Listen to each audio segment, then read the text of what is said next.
यदि tan A plus B equal to √3, ये tan A plus B की value दी गई हमको √3 और tan A minus B equal to 1/√3। तो यहाँ पे दिया है ए प्लस बी जो है वो 0 डिग्री से बड़ा है और 90 डिग्री से छोटा है। यदि A is greater than B तो ए और बी के मान, तो हमें ए और बी की वैल्यू भी याद करनी है। ये थोड़ा सा इंपॉर्टेंट क्वेश्चन है, मगर सब कुछ टेबल पे ही डिपेंड है। देखिए यहाँ तो हम लोगों ने कर लिया था, इसका सेकंड पार्ट हो गया था। आ जाइए क्वेश्चन नंबर 3 पे आ गए हम लोग। ये क्या दिया हुआ है, टेन ए प्लस बी की वैल्यू दी है हमको √3। आपको √3 की वैल्यू बतानी है, √3 का मान बताइए जो कि 10 में हो, कितना होता है। Tan A plus B equal to √3, तो √3 किसका होता है, 1060 का, 1060। ठीक है, अब देखिए यहाँ पे 10 से 10 कट हो जाएगा, ये क्या हो गया, ए प्लस बी इक्वल टू 60। इसको आप इक्वेशन फर्स्ट दे दीजिए। और नेक्स्ट क्या दिया था, tan A minus B, tan A minus B equal to क्या है, 1/√3। तो 1/√3 किसकी वैल्यू होती है 10 में, हम 10 इसलिए ले रहे हो यहाँ पर 10 में दी गई वैल्यू, इसलिए हमको 10 में लेनी पड़ेगी। तो A minus B, tan A minus B equal to जाएगा ये 1/√3 जाएगा 1030।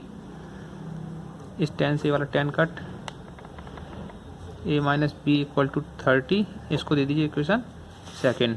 अब देखिए दोनों इक्वेशन बन गई हमारे पास, ये एक थी A plus B equal to 60 degree और A minus B equal to 30, दोनों को जोड़ देते हैं, मतलब equation first plus equation second, समीकरण 1 और 2 को जोड़ने पर। तो देखिए क्या हो जाएगा यहाँ पर, ए प्लस बी इक्वल टू 60 और ये ए माइनस बी इक्वल टू 30, ये कट हो गया। 2a इक्वल टू 90, यहाँ से a इक्वल टू जाएगा 90/2, कट हो जाएगा 45। a इक्वल टू हो गया 45, इसकी वैल्यू आप पुट कर दीजिए किसी भी इक्वेशन में। ठीक है ना, तो हमने क्या था पहले हमारे पास में, a plus B equal to 60 था, a हमने 45 फाइंड कर लिया है, प्लस b इक्वल टू 60, यहाँ से b इक्वल टू कितना निकल के आ जाएगा, b हो जाएगा 60 माइनस 45, ये b हो गया इक्वल टू 15 आ गई। अतः a इक्वल टू 45 डिग्री और b equal to 15 degree. Okay, ये हो गया हमारा क्वेश्चन नंबर 3। अरे नेक्स्ट क्वेश्चन नंबर 4, बताइए कि निम्नलिखित में कौन कौन सत्य है या असत्य, कारण सहित अपने उत्तर की पुष्टि कीजिए। यहाँ पर 5 क्वेश्चन दिए गए ट्रू एंड फॉल्स के, तो आपको जो भी आप आंसर हो आपका सत्य असत्य, उसका रीजन भी देना है आपको। ठीक है, तो चलिए करते हैं हम इनको, समझाते हैं आपको ये क्या है, असत्य है या असत्य। जो लोग भी नए हैं मेरे चैनल पे, लाइक और सब्सक्राइब करें। कोई प्रॉब्लम है तो कमेंट करिए आप लोग। देखिए first, sine A plus B equal to sine A plus sine B. क्या साइन ए प्लस बी की value sine A plus sine B के इक्वल होती है। देखिए फर्स्ट 4th का first question, sine A plus B equal to sine A plus sine B. A और B की कोई वैल्यू मान लेते हैं जो भी हमारे पास में है। मान लीजिए ए इक्वल टू हमने 30 मान लिया और बी इक्वल टू 60। ये मैं आपको प्रूफ करके दिखा रहा हूँ। हो सकता है किसी कंडीशन में वैल्यू इक्वल आ जाए, बट ये वो रेयरली होगा। एक आध कंडीशन ऐसी होगी जिसमें वो इक्वल आएंगी वैल्यू, अदरवाइज 99% ये इक्वल नहीं होगा। और इक्वल नहीं आएगा तो फिर क्या हो जाएगा, ये असत्य, और इक्वल आएगा तो भी असत्य ही रहेगा, क्योंकि वो एक बार ही कंडीशन है। ठीक है ना, आप और भी वैल्यू रखे देखेंगे तो आपको मालूम पड़ेगा कि असत्य है। देखिए साइन 30 प्लस 60, और उसका इक्वल ना भी आए कभी। ठीक है ना, तो आपको वैल्यू पुट करके देखनी है क्या कंडीशन बनती है। साइन 30 प्लस साइन 60, देखिए साइन 30 प्लस 60 तो ये कितने हो गया, साइन 90 और साइन 30 वैल्यू आप लोग पुट कर दीजिए 1/2, साइन 60 की √3/2, साइन 90 की वैल्यू आपको पता ही है 1 इक्वल टू, इधर 2 ऐसे हो जाएगा तो 1 प्लस √3/2। तो क्या ये 1 के इक्वल है, नहीं। आंसर क्या हो गया इसका, असत्य। ये हमने इसलिए करा था कि आपको प्रूफ समझ में आए कि हाँ ये इक्वल नहीं है। ओके, नेक्स्ट सेकंड देखिए, क्वेश्चन नंबर सेकंड, थीटा में वृद्धि होने के साथ, मतलब कोणों के मान में वृद्धि होने के साथ साइन थीटा के मान में भी वृद्धि होती है। इसके लिए आपको टेबल पे पहुंचने की जरूरत है। टेबल देखें आप, देखिए टेबल को ओपन करते हैं। देखिए ये रही टेबल, साइन थीटा, थीटा के मान 0, 30, 45, 60 और 90। देखिए यहाँ पे मान बढ़ रहे हैं, तो क्या इनकी भी वैल्यू बढ़ रही है? यहाँ पे 0, 1/2, 1/√2 और √3/2, लास्ट में 1। देखिए ये सबसे कम था, 0 से शुरू हुई और 1 पे पहुँच गई, तो ये वैल्यू बढ़ती जा रही है सब। ठीक है ना, तो इसका क्या हो जाएगा इस वाले का आंसर?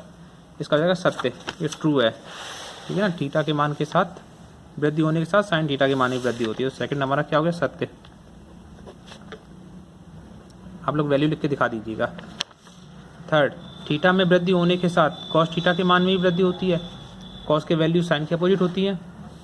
वृद्धि साइन में हो रही है तो कॉस में वृद्धि नहीं हो रही होगी। फिर मैं दिखाता हूँ आपको। देखिए कॉस ए, यहाँ पे दिया है 0 की वैल्यू 1 दी है, फिर √3/2, 1/√2, 1/2, 0। देखिए यहाँ पे उल्टा है भाई टेबल, इससे ऊपर साइन वाले के, इसमें ये कमी होती जा रही है, वृद्धि नहीं हो रही है। आप लोग चाहें तो इसकी वैल्यू निकाल भी सकते हैं। कैलकुलेटर लीजिए, आप इसको डिवाइड कर देखिए, √2 की वैल्यू फाइंड करिए और उसका उसमें 1 को डिवाइड 1 में डिवाइड कर दीजिए उसको, तो आपको मालूम पड़ जाएगा ये वैल्यू इसकी कम हो रही है ज़्यादा हो रही है। ठीक है ना, कम हो रही है इनकी वैल्यू। तो ये हो गया हमारा सेकंड वाला असत्य। थर्ड,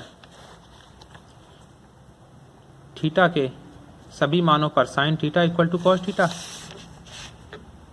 फोर्थ, क्या थीटा के सभी मान के लिए sine theta equal to cos theta होगा? आप कोई वैल्यू ले लीजिए इसमें। मान लीजिए हम 30 लेते हैं, थीटा इक्वल टू 30। यहाँ पे क्या हो गया? Sine 30 equal to cos 30। Sine 30 की वैल्यू क्या होगी? 1/2 इक्वल टू कॉस 30 √3/2। क्या ये इक्वल हुए? नहीं, ये असत्य हो गया। आप यहाँ पे अगर 45 लेंगे तब इक्वल हो जाएगा। क्या हो जाएगा? Cos sine 45 equal to cos 45। Sine 45 की वैल्यू इक्वल होती है कॉस 45 के। मगर यहाँ पे क्वेश्चन में कहा क्या गया था? देखिए क्या पूछा गया था? थीटा के सभी मानों के लिए, जितने भी मान हैं थीटा के, उन सभी के लिए क्या वैल्यू बराबर होती है? सभी के लिए तो नहीं होती है। देखिए कॉस 30 का ये अलग हो गया। ठीक है ना, केवल एक 45 की सबकी 45 में इक्वल होती है, अदरवाइज और किसी में इक्वल नहीं है। ठीक है ना, तो ये असत्य है। देखिए फोर्थ का last question, A equal to 0 degree पर कॉट ए परिभाषित नहीं है। देखिए हमें क्या दिया हुआ है? Last fifth, A equal to 0 degree पर कॉट ए परिभाषित नहीं है। तो यहाँ पर हम क्या करते हैं? कॉट ए की जगह 0 रख देते हैं, तो ये जाएगा कॉट 0। कॉट 0 की वैल्यू देखिए क्या दिया हुआ है?